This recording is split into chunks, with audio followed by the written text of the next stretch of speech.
본문성구. 또 내가 새 하늘과 새 땅을 보니 처음 하늘과 처음 땅이 없어졌고 바다도 다시 있지 않더라.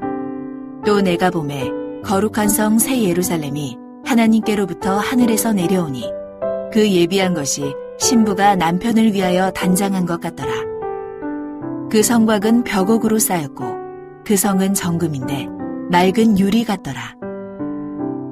한기총 소속 교단의 교리, 교회, 모든 신앙 공동체 상징, 실제 정금성, 신천지 예수교의 참 증거, 하늘에서 내려오는 새 예루살렘 성, 영계의 천국, 예수님과 12제자가 중심이 되어 이룬 영들의 조직. 성도 여러분 안녕하십니까? 저는 신천지 예수교 강사 신명근입니다. 이 시간에는 계시록 21장의 하늘 영계의 거룩한 성 새 예루살렘에 대해 알아보도록 할 텐데요. 본문의 내용을 보면 하늘에서 거룩한 성이 새하늘 새 땅에 내려오면 애통하는 것, 곡하는 것, 아픈 것도 없어진다는 큰 소망을 담고 있습니다. 그리고 그 모양은 장, 광, 고가 같고 정금과 여러 보석으로 되어 있는데요. 이 내용에 대해 먼저 한기총 소속 어느 장로교 목사님의 주장을 들어보시겠습니다.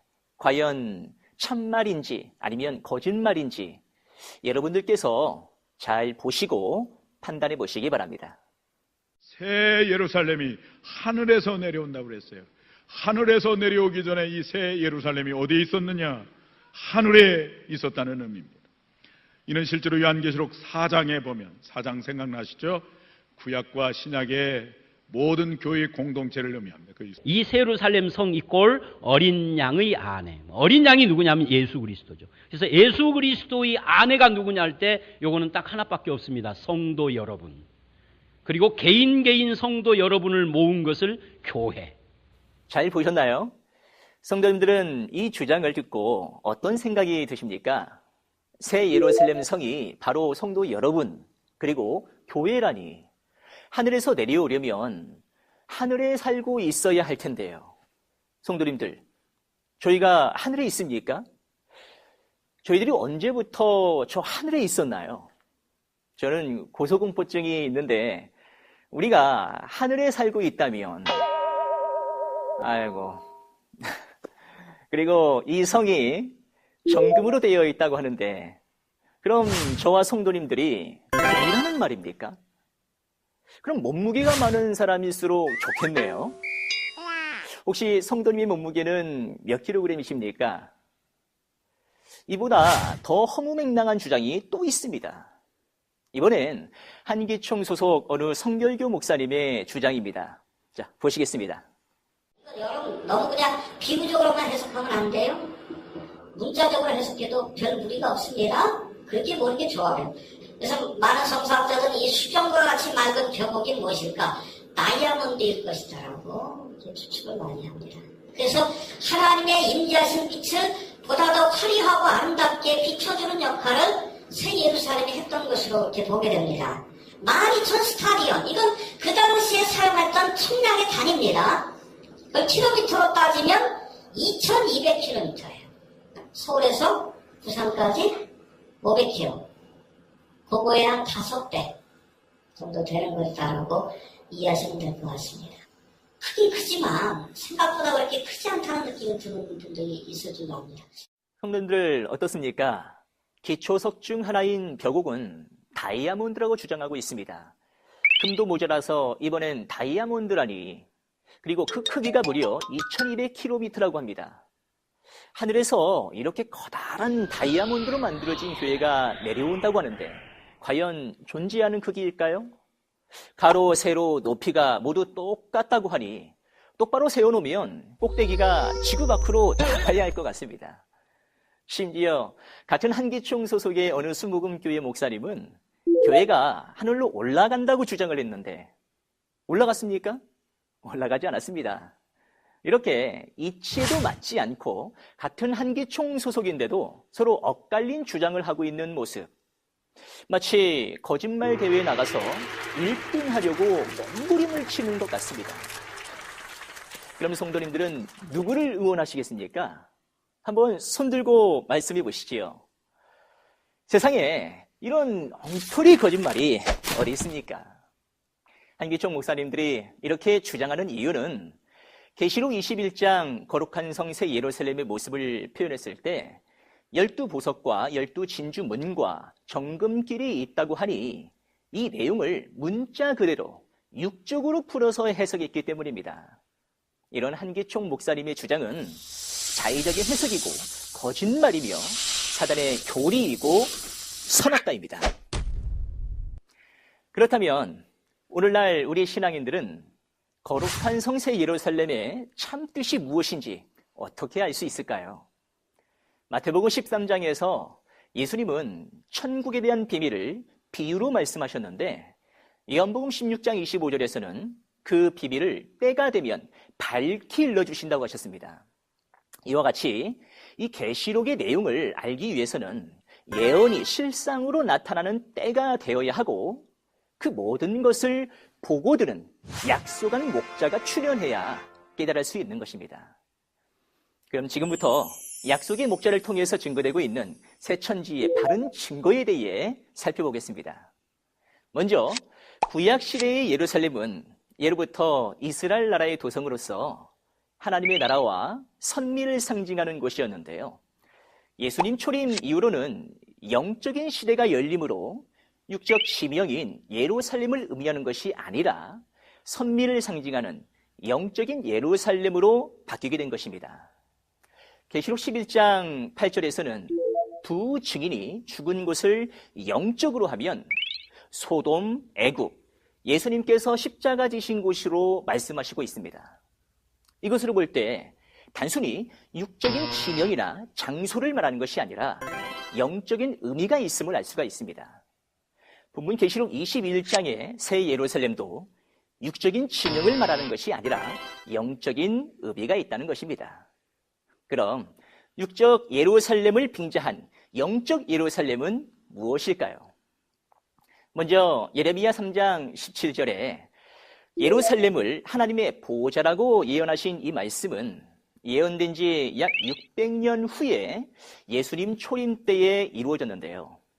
마태복음 3장 16절과 마태복음 4장 17절에서는 하나님과 천국이 예수님과 함께 하셨고 요한복음 2장 19절에서 21절에서는 예수님을 예루살렘이라고 말씀하셨으니 2000년 전 초림 때에 하나님의 보좌, 곧 영적인 예루살렘은 바로 예수님과 12제자들이 있는 곳이었습니다. 그래서 그 당시에는 예수님께로 가는 것이 곧 천국에 가는 것이었습니다. 더 나아가 본문 계시록 21장에서 말하고 있는 거룩한 성새 예루살렘은 무엇인지 살펴보겠습니다. 초림 때 예수님과 12사도들은 하나님의 나라 예루살렘을 이루었습니다. 그 후 예수님과 12제자들이 영계 하나님의 나라로 올라간 후 수많은 순교한 영들과 함께 하나님의 나라를 이루었으니 이것이 바로 영계 하나님의 나라의 도성, 곧 예루살렘이 되는 것입니다. 그리하여 갈라디아서 4장 21절에서 26절에서는 율법을 따라 신앙했던 육적 이스라엘을 심판하여 끝내시고 하늘 영계로 가신 예수님을 가리켜 위에 있는 예루살렘이라고도 말씀하신 것입니다. 특히 본문에서는 영계의 천국을 새 예루살렘 성이라고 했는데요. 그 이유는 육적인 지명과 선미를 말하는 구약의 예루살렘도 아니고 초림 때 예수님과 제자들을 통해서 만들어진 예루살렘도 아닌 예수님과 12제자들을 중심으로 순교한 영들과 함께 하늘 영계에서 새롭게 만들어진 예루살렘이기 때문에 새 예루살렘이라고 하는 것입니다. 성도님들, 이제 거룩한 성새 예루살렘의 뜻이 무엇인지 잘 아셨지요? 그리고 또 한 가지 설명드릴 것이 있습니다. 한기총 소속 목사님들께서는 영계의 거룩한 성새 예루살렘이 육적인 정금으로 되어 있다는 말씀에 대해 새천지의 바른 증거는 무엇인지 알아보겠습니다. 세상에서도 금, 은, 진주와 같은 것을 보물이라고 하는데요. 신명기 33장 13절과 신명기 32장 2절에 본 바 하나님의 말씀을 하늘의 보물이라고 하였으며, 예레미야 애가 4장 2절에서는 하나님의 말씀으로 거듭난 사람을 정금으로 말씀하셨습니다. 조림 때 보물과 같은 귀하고 변치 않는 하나님의 말씀을 가진 분이 예수님과 12 사도들이었기 때문에 이분들을 통해서 만들어진 조림 때 영적인 예루살렘도 정금으로 만들어진 것이라고 표현할 수 있는 것입니다. 예수님께서 마태복음 13장에 감추인 보화와 진주를 찾고 구하는 것이 천국이라고 하신 것도 진리의 말씀을 가진 정금과도 같은 예수님을 찾아야 천국을 찾는 것이기 때문입니다. 자, 이렇게 하나님의 보물, 곧 정금이 된 예수님과 12 제자들이 하늘 영계에 올라가서 하나님의 보좌를 다시 구성하였기에 이 영계의 새 예루살렘을 정금과 같다고 말씀하신 것입니다. 그리고 정금으로 이루어진 새 예루살렘 성은 그 모양이 12 기초석과 12문, 그리고 성은 네모가 반듯하여 장, 광, 고가 12,000 스다디온으로 정육면체의 모습을 하고 있고, 12문은 12진주이고 문마다 한 진주로 되어 있다고 하였는데요.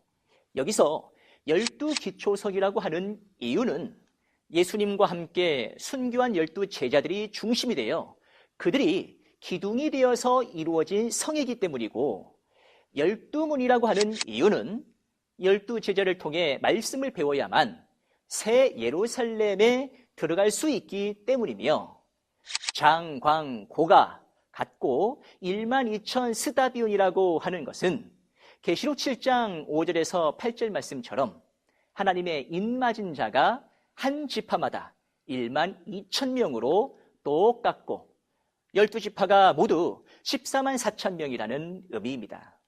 그리고 12문은 12진주이고 문마다 한 진주로 되어 있다는 것은 요한복음 10장 9절에 예수님을 양이 드다누는 문이라고 하고 말씀을 값진 진주로 비유할 때 12 제자들이 동일한 예수님의 말씀으로 창조된 다 같은 진주문이기 때문입니다. 성도님들 어떻습니까? 이제 거룩한 성새 예루살렘은 무엇이며 왜 정금으로 되어 있다고 하였는지 충분히 이해하셨을 거라고 생각을 합니다. 이렇게 영계에 창조된 하나님의 도성 새 예루살렘은 영계에 계속 있는 것이 아닙니다. 요한복음 14장 2절과 3절을 보면 예수님께서 초소를 예비하라고 하셨다가 초소가 예비되면 다시 오신다고 하셨는데요. 이 초소가 바로 영계의 천국, 거룩한 성 새 예루살렘입니다. 또한 계시록 4장에서는 이 초소가 장차 이 땅에 온다고 말씀하고 계십니다. 그렇다면 영계의 천국인 새 예루살렘은 누구에게 임해 오는 걸까요? 요한복음 14장 23절과 마태복음 25장 31절에서 34절에 본 바 하나님의 말씀을 지키는 양 같은 성도들이 하나님의 나라를 상속받는다고 말씀하셨습니다. 그러므로 우리가 하나님의 나라를 상속받기 위해서는 하나님의 말씀대로 신앙하는 신앙인이 되어야 하겠습니다. 성도님들, 오늘날의 때를 계시록의 예언이 성취되는 주 재림 때라고 합니다. 요한복음 14장 29절에서는 일이 이루어지기 전에 너에게 먼저 말한 것은 일이 이룰 때에 믿게 하려 함이라고 하셨습니다. 그러므로 오늘날 하나님의 말씀을 지키는 것은 곧 계시록의 예언대로 이루어진 실상을 믿고 지키는 것입니다. 계시록은 영계의 천국인 새 예루살렘이 어디에 임해 오는지를 예언하였고 성취때인 오늘날은 그 말씀대로 이루어진 실상의 현장이 있습니다. 계시록 21장 1절에서 2절에 보면 거룩한 성 새 예루살렘이 새하늘 새 땅에 임한다고 하셨고, 계시록 3장 12절에서는 하나님과 예수님과 천국이 이긴 자에게 임한다고 하셨습니다. 이로 보건대 하나님의 나라가 임하는 곳은 약속의 목자 이긴 자가 있는 새하늘 새 땅, 곧 새천지임을 알 수가 있습니다. 그렇다면 새 예루살렘 성은 왜 이긴 자가 있는 새천지에 임해오는 걸까요? 마태복음 6장의 주기도문을 보면 나라의 임하옵시며 뜻이 하늘에서 이룬 것 같이 땅에서도 이루어지이다라는 표현이 나오는데요. 하늘에서 이루어진 하나님의 나라가 이 땅에도 똑같이 이루어 다시 임하겠다는 말씀입니다. 이 영계의 하나님의 나라가 새천지에 임해왔다면 새천지도 하늘에서 이룬 것처럼 똑같이 이루어져 있어야 할 것입니다. 그러므로 이긴 자가 있는 새하늘 새 땅인 새천지는 바로 12지파장을 중심으로 한 12지파로 이루어져 있으며 한 지파에 1만 2천씩 14만 4천 입맞은 자들을 모으고 나아가 12지파가 약속의 목자 이긴 자를 통해 증거되는 예수님의 말씀으로 동일하게 창조된 것으로서 성경대로 하늘에서 이룬 것 같이 땅에서도 이루어지는 실상의 현장이기 때문입니다. 조림 때 하나님께서 보호자를 베푼 예수님이 계신 곳을 천국이라고 하였듯이 재림 때에도 하나님과 예수님과 영계의 천국이 이긴 자가 있는 새하늘 새 땅에 임하여 온다면 그곳이 또한 천국이 되는 것입니다. 그렇다면 성도님들, 재림 때 천국을 가려면 어디로 가야 할까요? 삼척동자도 알 수 있는 질문이죠? 네, 맞습니다. 재림 때에는 새 예루살렘이 임하여 오는 이긴 자가 있는 새하늘 새 땅, 곧 새천지로 가는 것이 천국에 가는 것입니다. 이를 가리켜 계시록 21장 3절에서는 하나님의 장막이 사람들과 함께 있고 하나님이 그들과 함께 거하신다고 말씀하신 것입니다. 성도님들, 잘 들어보셨습니까? 그렇다면 한기총의 교리와 새천지의 교리는 왜 이렇게 다른 것일까요? 그것은 새천지에는 계시록의 사건이 성취되는 현장에서 실상을 보고 들은 약속의 목자가 있기 때문입니다. 요한복음 14장 24절에 예수님의 말씀은 곧 예수님 안에 계신 하나님의 말씀이었듯이 한기총 소속 목사님들의 주장하는 것은 그들 속에 있는 마귀의 영이 그 입을 통해 거짓말을 하게 하는 것입니다. 더 나아가 오늘날 한기총 소속의 목사님들이 거짓말을 하실 수밖에 없는 이유가 무엇인지 아십니까? 그것은 그분들이 말씀을 배운 신학교에 성령이 없기 때문에 하나님의 말씀이 없는 것이며 그로 인해 거짓말을 하실 수밖에 없는 것입니다. 목사님들이 말씀이 없으니 따라서 성도님들도 말씀이 없을 수밖에 없겠지요. 요한복음 8장 44절에서 47절에 보면 마귀의 씨로 낳은 자는 마귀의 자식이 되어 거짓말을 지어낸다 하였고 진리를 말해도 믿지 않는다고 하였습니다. 계시록 22장 18절에서 19절에 보면 계시록을 가감하는 자는 결코 천국에 못 간다고 하였으니 이들의 결과는 지옥인 것입니다. 반대로 하나님의 씨로 난 자는 하나님께 속하여 진리를 믿는다고 하였으니 이들은 하나님의 자녀가 되어 천국에 가게 되는 것입니다. 그렇다면 성도님들은 이 두 가지 길 중에서 어떤 길을 택하시겠습니까?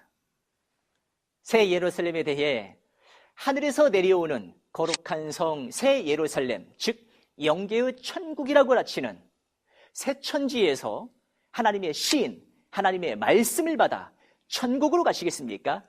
아니면 새 예루살렘은 교회와 같은 신앙 공동체이며 육적인 정금 덩어리로 만들어진 것이라고 주장하는 한기총 목사님들에게서 사단의 시인, 거짓말을 받아 지옥으로 가시겠습니까? 요한계시록의 전장에 성취된 실상을 보고 들은 목자는 오직 신천지의 약속의 목자, 이긴 자 한 분입니다. 나아가 오늘날 신천지의 약속의 목자께서는 계시록 10장의 계시의 말씀을 받아 먹으셨기 때문에 성경 66권 인류 최고의 진리를 증거하실 수 있는 것입니다. 그러므로 신천지의 약속의 목자를 만나야 천국의 소망을 이룰 수 있기 때문에 약속의 목자가 있는 진리의 성읍 신천지로 나와 하나님의 씨로 거듭나 신앙하시는 성도님들 되시기를 바랍니다. 감사합니다.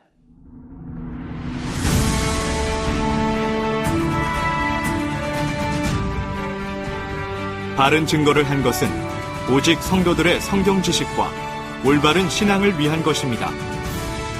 주석 및 자의적 해설은 증거물이 없고 대신은 증거할 실상이 있습니다.